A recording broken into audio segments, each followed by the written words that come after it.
네, 뉴욕 에르메스입니다. 인류의 이동을 추적하는 방법이 여러 가지가 있다고 말씀드렸는데, 오늘은 다른 측면에서 좀 얘기해 보려고 합니다. 인류의 이동을 추적하는 또 다른 방법이 저는 이제 동식물의 이동으로 보거든요. 특히 하늘을 나는 새들의 이동과 또 공중에서 떠다니다가 넘어온 식물군들이 어떤 한 곳에서 있던 것이 또 다른 곳에서도 발견이 된다 그러면 그것은 이제 이동을 한 거죠. 그 중에 우리 민족의 얘기를 하면 우리 민족뿐만 아니라 사람은 다 같은 비슷한 생각을 하는 것 같아요. 하늘에 되게 관심을 많이 갖게 돼요. 하늘에 떠 있는 태양, 하늘에 떠 있는 달, 하늘에 떠 있는 별, 그래서 이제 천문학이라는 게 이제 나오는 거고, 그 다음에 이제 조류, 새들에 대한 생각이 거의 비슷한 것 같아요. 그래서 새들의 이동을 통해서 우리 민족의 이동도 발견을 할 수가 있었습니다. 자, 제가 이제 북쪽에 있었던 새들이 한반도 북쪽에 있었던 새들이 어디서 발견되냐면 일본 땅에서 발견되거든요. 그 중에 이제 몇 가지 새를 얘기하면 일단 문화에 있어서 이제 우리가 흔히 듣는 말이 조생 문화가 있고 난생 문화, 조생설화가 있고 난생설화가 있다. 그러니까 알에서 태어나면서 이야기가 이루어지는 설화가 있고, 또 어떤 인물이 새와 관련해서 태어나는 인물이 있고, 이렇게 관련이 되는데, 북방민족은 되게 새를 굉장히 중요시하고 남방 문화는 이제 알을 중요시한다, 뭐 이렇게 얘기를 하죠. 그래서 북방 쪽에서 나오는 게 이제 삼조고, 남쪽에서 나오는 게 이제 알에서 특히 이제 한반도 남부 지역의 국가들이 알에서 태어난 사람으로 인해서 시작됐다, 뭐 이런 설화들이 있잖아요. 난생설화보다 이제 조생설화, 새를 좀 관심 있게 주목을 하는 이유가 저희 동네에 큰 연못이 있는데 판드라 그런 판드가 있는데, 거길 이제 아침마다 제가 산책을 하다 보면 항상 만나게 되는 철새가 두 종류가 있어요. 하나는 기러기, 제일 많아요. 기러기 제일 많습니다. 그 여기서 이제 카나디안 덕이라 그러는데, 기러기, 그리고 이제 개체수는 작지만 그래도 늘 보는 게 오리가 있습니다. 오리. 그 중에서도 청둥오리, 아주 이뻐요. 청둥오리는. 이 청둥오리를 한자로 얘기하면 그게 압록입니다. 압록. 북한에 압록강, 두만강이 있잖아요. 그 압록강이 그 뜻입니다. 압록 그러면 녹색 압이 이제 오리라 이 말이에요.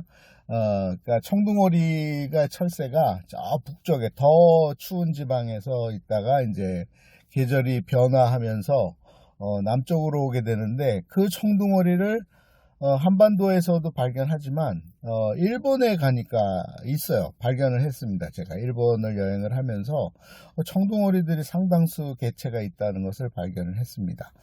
그래서 이게 특히 이쁘게 생긴 청둥오리, 간혹 더 이쁘게 생긴 오리들도 있죠. 이렇게 독특하게 생긴 오리, 이제 이름을 까먹었는데 그런 오리들도 있는데, 어쨌든 이 압록강에 있었던 청둥오리들이 이 한반도 남쪽을 거쳐서 바다를 건너서 일본 땅에도 가게 된 것을 보면, 새들이 이동하는 경로를 쫓아서 사람도 이동을 하면서 문화를 남기게 되는데, 그게 뭐냐면 이제 소떼라고 하는 문화가 있어요. 소떼, 인간들이 만들어내는 문화는 이제 소떼 컬처가 있습니다.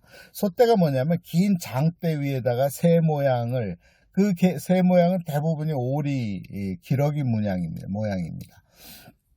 를 이제 높이 매달고 거기 이제 꽂아놓고 이 솥대가 이제 어떤 신성시하는 영역의 경계 표시가 되는 거죠.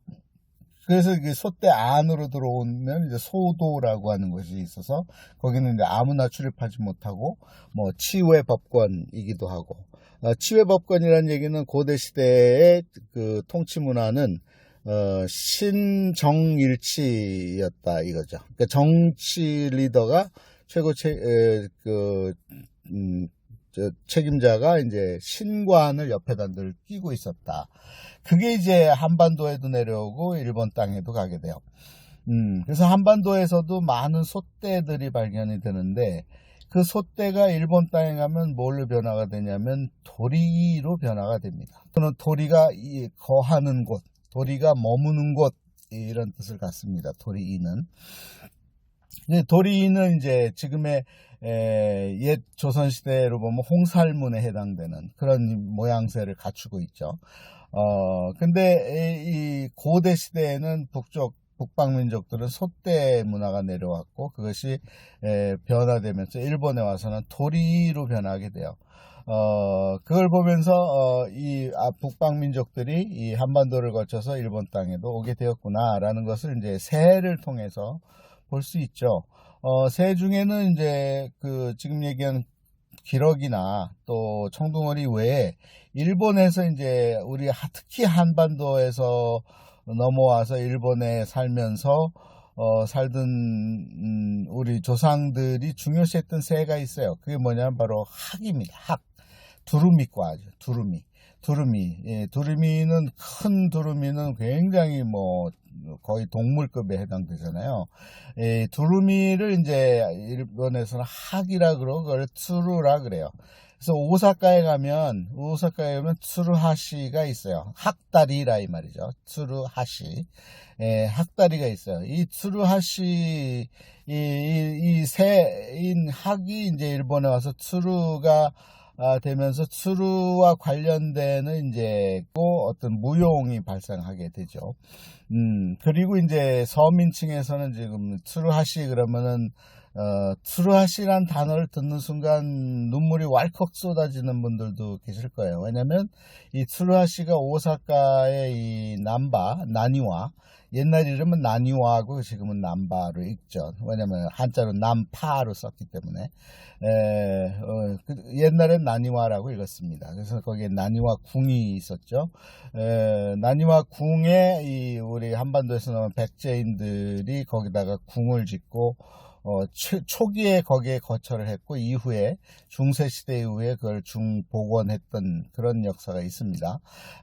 근데 이제 나니와 옆쪽이 이제 오사카 일대가 이제 오사카 역을 중심으로 해서 남바가 있고 또 동쪽으로 가면 츠루하시가 있는데 이 츠루하시가 이 애환의 장소예요. 그 도톤보리에서 시작해서 츠루하시 시장터까지 그 물가까지 거기가 이제 중간 이제 내가가 있거든요. 거기까지가 이제 한국 사람들이 우리 조상들이 많이 살았던 곳이고 또 이제 일제시대를 당하고서는 굉장한 고통의 시간들을 보냈던 곳이거든요. 일본 사람들이 우리 조선인들을 굉장히 많이 학대를 했기 때문에 그래서 츠루 그러면은 한반도에서 넘어와서 일본에 와서 산 사람들 사이에서는 굉장히 애틋한 동물이 바로 새가 바로 이 두루미야. 근데 두루미도 보면 이동의 경로가 이제 저쪽 시베리아 저 위쪽 몽골 또 인도 이 지역에 있었다가 히말라야 산맥까지 넘어서 북쪽에 있다가 이제 계절이 변할 때 이제 중간 기착지로 한반도로 넘어오는데 한반도는 이제 대개 지금의 DMZ 지역에 많이 있고 DMZ를 벗어나서도 보면 강원도 속초 양양 고성 이 지역에 두루미들이 서식을 합니다. 그랬다가 이제 더 내려와서 순천만 전라도 순천만에 대거 서식을 일시적으로 했다가 일본 땅으로 넘어오죠. 그래서 일본 땅에 넘어오면 재밌는 사실은 우리 민족이 특히 이제 백제인들이 제일 많이 이제 일본을 경략하면서 열도백제를 형성을 했는데, 그 열도백제를 형성했던 백제인들의 이동 통로하고 그 두루미의 이동 통로하고 서식지하고 거의 흡사해요. 그러니까 두루미의 서식지 분포도를 보면 학이죠. 수루. 분포도를 보면 거기가 우리 민족의 서식지였구나라는 것을 알 수 있을 정도로 너무너무 흡사합니다. 큐슈 지역에 많고요. 두루미의 서식지가. 그 다음에 이제 이 세토나이카이를 거쳐서 이 오사카 나라 교토 긴키 지방에 기나이 지방에 굉장히 많은 서식지가 있어요. 두루미과에 학의 서식지가 있어요. 그래서 이제 더더구나 한국에서 넘어와서 백제에서 넘어와서 원에서 온 게 아니라 예를 들면 백제가 멸망하는 두 차례에 걸쳐서 멸망하는, 그러니까 비류백제가 멸망하는 시점과 그 다음에 본 백제가 660년에 멸망하는 시점에 많은 유민들이 이 한반도에서 이 일본 땅으로 열도로 넘어와서 살았는데, 원해서 온 게 아니라 원치 않았는데도 온 사람들도 많잖아요. 유민이라는 이름으로, 난민이라는 이름으로. 그들은 고향이 그리운 거죠. 고향이 그립기 때문에 바로 이 고향에 있었던 새들, 고향에 있었던 것들이 항상 그리운 거죠. 산새도 그렇고, 산의 모양도 그렇고, 새들도 그렇고, 식물도 그렇고. 그래서 고향에 있었던 식물이 이 열도에 와서도 이제 재배가 되는 것 중에, 한국 사람들이 뭐 끊을래야 끊을 수 없는 마약 같은 게 뭐냐면 바로 김치예요. 김치 없이는 못 살아. 진짜 여기 저도 타국에 와서 오래 살지만 김치 없이는 못 살아요. 김치가 있으면 일단 마음이 편해져요. 집에 김치가 떨어지면 불안해요. 왜냐하면 김치가 있으면 김치로 많은 요리를 할 수가 있거든요. 근데 김치가 없으면 굉장히 뭐 허전하죠. 그렇듯이 이제 한반도에서 이 김치 문화, 그리고 장 문화, 고추장, 된장 문화가 이제 일본으로도 넘어오게 되는데, 그래서 배추가 일본에 와서 이제 일본에서도 김치를 담궈서 먹었기 때문에 이 제사상에 배추가 올라간다는 거예요. 특히 황실의 제사상에 배추가 올라가요. 그 얘기는 황실의 이 조상들이 이 백제인이었다는 것을 스스로 입증을 하는 거고, 과거에 지금의 천황 말고 천황의 아버지 바로 이 일제시대 때 있었던 히로히토 천황이 기자들하고 간담회할 때 뭐라 그랬냐면, 이 비밀인데 이 백제, 그러니까 이 황실 안에서 식사할 때 꼭 있는 것이 뭐냐면 누룽지와 이 김치가 있다라고 이제 얘기했다는 이야기를 들은 적이 있어요. 누룽지를 일본서는 고개라고 하는 것 같아요. 고개. 그러니까 누룽지를 끓여서 먹는 그런 문화는 이 대륙에서 넘어온 사람들의 문화거든요. 그런 것들이 이제 이 일본 땅에 있는 거죠. 배추도 있고 이제 김치도 있고, 그 다음에 장은 또 뭐가 있냐면 고추장 된장이 있잖아요. 그 중에 이제 된장 문화는 일본에서도 일반화되어 있어요. 미소시루라 그러잖아요. 근데 일본 미소시루하고 한국 미소시루하고 달라요. 한국 된장국은 빨간 된장이에요. 그러니까 오래 둘수록 좋은 게 한국 된장이에요. 맛이 더 깊은 맛을 내니까. 근데 일본에 와서는 둘로 나뉘어져요. 한국에는 없는 백된장이 등장을 했습니다. 그래서 빨간 된장이 있고 백된장이 있어요. 빨간 된장은 주로 우리 전라도, 충청도 쪽에서, 제주도 쪽에서 넘어오신 분들은 무조건 빨간 된장이고, 근데 이제 일본이 먼저 선주민들이 있었을 거 아니에요. 그러니까 선주민들과 후에 도착한 이 반도에서 넘어온 일본 사람들, 을 도레인이라 그러고, 옛날 말로는 야요이 시대에 넘어왔다 그러는데, 그러니까 야요이라는 게 이제 야가 이제 활과 관련돼요. 야요이 할 때 야의 한자는 활 옆에 사람이 있는 거야. 활 옆에 네가 있는 거야. 그게 이제 야요이 할 때 야입니다. 그래서 발음할 때는 중국식으로 하면 니를 발음해야 돼요. 그런데 이 야요이 시대부터는 이제 반도에서 대륙에서 반도에서 사람들이 넘어와서 살았던 시대를 야요이 시대라 그래요. 그 전에 있었던 선주민들, 조우몽 문화에 있었던 선주민들도 여전히 번식을 해서 살았기 때문에 이제 혼재되면서 이제 된장도 이 빨간 된장이 있는가 하면 하얀 된장이 등장하죠. 백된장은 이제 공장에서 만들죠, 주로. 차이는 뭐냐면 발효의 시간이에요. 발효의 시간과 원재료의 차이인데, 그냥 둘 다 된장이라 그래요. 근데 일본 사람들 이제 사시미, 스시하고 먹을 때, 하얀 된장국을 주지, 빨간 된장국을 주지는 않죠. 그래서 그걸 시로미소라 그래요, 시로미소. 빨간 된장은 아카미소라 그러고. 그래서 이 된장이 두 종류로 나뉘어요, 일본에 오면. 그래서 반도에서 넘어온 문화가 또한 된장의 문화이다, 이거죠. 또 하나 있어요. 우리가 모르고 먹는 것들이 일본 가가지고 늘 먹는 것들이 있는데 뭐가 있냐면, 이 오뎅이에요, 오뎅. 오뎅, 지난번에 딱 한 번 남긴 적이 있는데, 영상에. 오뎅의 시작점이 한반도예요. 반도예요. 우리 조상들의 식문화예요. 오뎅이 원래 이름은 오뎅가꾸입니다. 냉가꾸 요리라 그래요. 냉가꾸 요리. 냉이 뭐냐면요, 밭이에요, 사실은. 냉가꾸.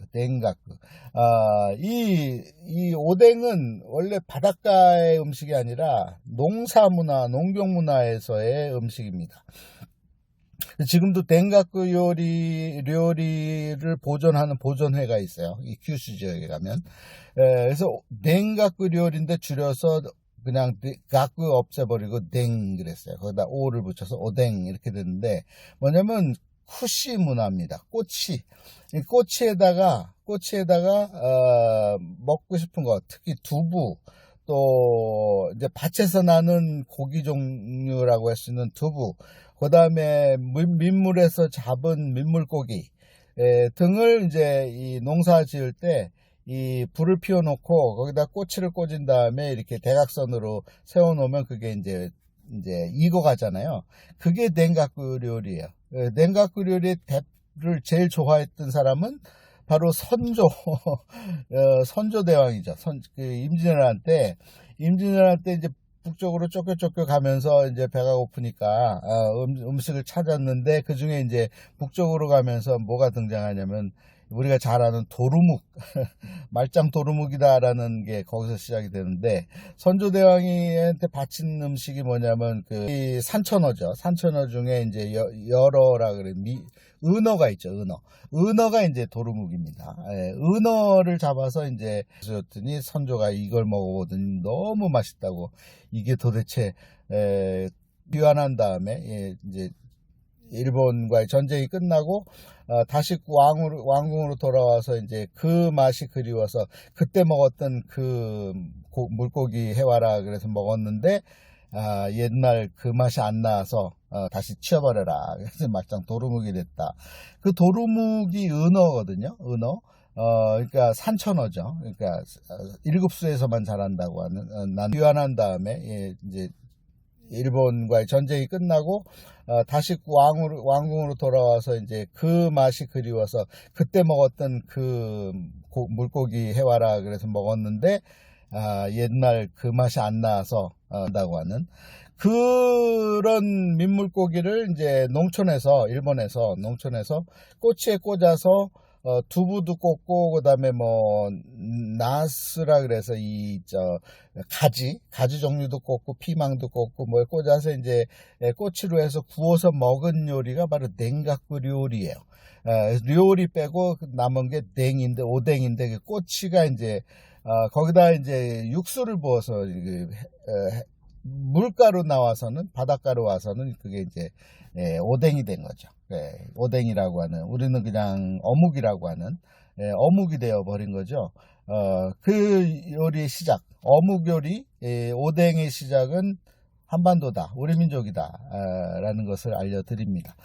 그런 식으로 이 북쪽에서, 이 반도 북쪽에서, 대륙 쪽에서 내려와서 기후변화, 기후가 따뜻한 곳을 찾아서 내려오고 또 농경지가 있는 곳을 찾아서 내려오고 하면서 우리 민족이 한반도에 머물지 않고 일본 땅에서 와서 살았고, 처음에는 그냥 살러 온 거지만 이제 이 나라별로 각축전이 이루어지면서 삼국시대가 이루어지고 그러면서 백제가 밀려서 고구려에 밀리고 또는 신라와 나당연합군에 밀려서 이 일본 열도에 와서 열도 백제를 형성을 하면서 그들이 갖고 왔던 식문화 그리고 의복 문화 그리고 이 새를 중요시하는 그런 문화들이 지금 현재 일본 땅에는 면면이 남아있기 때문에 현재 있는 것을 잘 관찰을 하면 저것도 우리 조상들의 문화였구나 라는 것을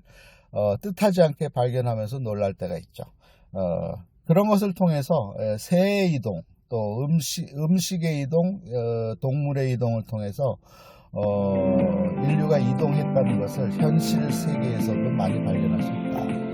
이런 얘기를 하면서 마치겠습니다. 감사합니다.